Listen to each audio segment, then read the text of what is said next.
Iako je već 1991. godine, kad ga je kupio tada crni Corrado G60 plijenio pozornost na cesti, danas nakon 14 godina on je još uvijek atraktivan. Koliko zbog svoje dosta specifične linije, toliko i zbog preinaka koje su na njemu učinjene. Kad sam ga uzeo bio je normalan, klasičan, sve standardno.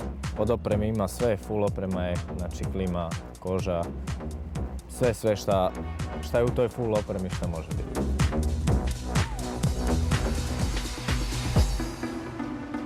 Imao sam krug prijatelja koji su isto obožavatelji takvih auta i uz njih sam jednostavno došao do svega ovoga. Dijelovi su se naručili iz Njemačke, onda se je to moralo čekat. Auto je napravljen prije 4 godine, onda to nije toliko bilo razvikano pa se dosta čekalo. U biti cijeli ovaj posao je negdje trajao oko godinu dana. U tih godinu dana potrošio je gotovo 10.000 eura, a ni sam ne zna za koliko bi ga novca mogao prodati. Neka realna cijena tržišna za njega bi bilo oko 10, što bi mogao danas dobiti i to opet neko ko mora voliti. Radim na nekim projektima i kad ti drugi projekti budu gotovi, onda će vjerojatno ovo ići na prodaju. Nekih velikih preinaka na automobilu nije bilo. Najviše vremena i volje potrošeno je upravo u proširenje i boju.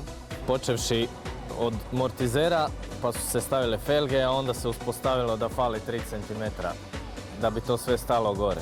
Onda su se rubovi i zadnji bokovi vukli van da bi to sve unutra stalo, da bi se normalno moglo voziti s tim autom. Specifična boja zadavala mu je najviše muka. Nakon dugog premišljanja odlučio se za ovu, te i danas nakon 4 godine nije požalio. Ono što sam želio nisam mogao doći do toga i onda je spletom okolnosti jedino ovo bilo na tržištu i danas mi nije žao što je to tako jer boja mu baš pristaje.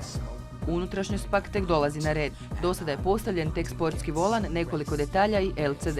Još će se staviti unutra sve u bijelu kožu jer je teško bilo koju drugu boju komponirati da bi pasala na vanjsku i onda će to biti to. Ovotjedni tunirani limeni ljubimac redovit je gost na manifestacijama poput street styla i njegovih inačica, a osvojio je nekoliko nagrada. No osim druženja i nagrađivanja, takvi mu happeningsi služe i za daljnje projekte. Pa recimo da je jedan od razloga odlazaka na takve skupove i skupljanje raznih ideja za daljnje dorade i poslove i tako. Nakon što dovrši ovog Corrada, na red dolazi Corrado Cabrio. Takav automobil nije nikad serijski proizveden, pa mu je to poseban izazov. Takav automobil nema nitko u Hrvatskoj, a to mu i jest cilj, biti jedinstven.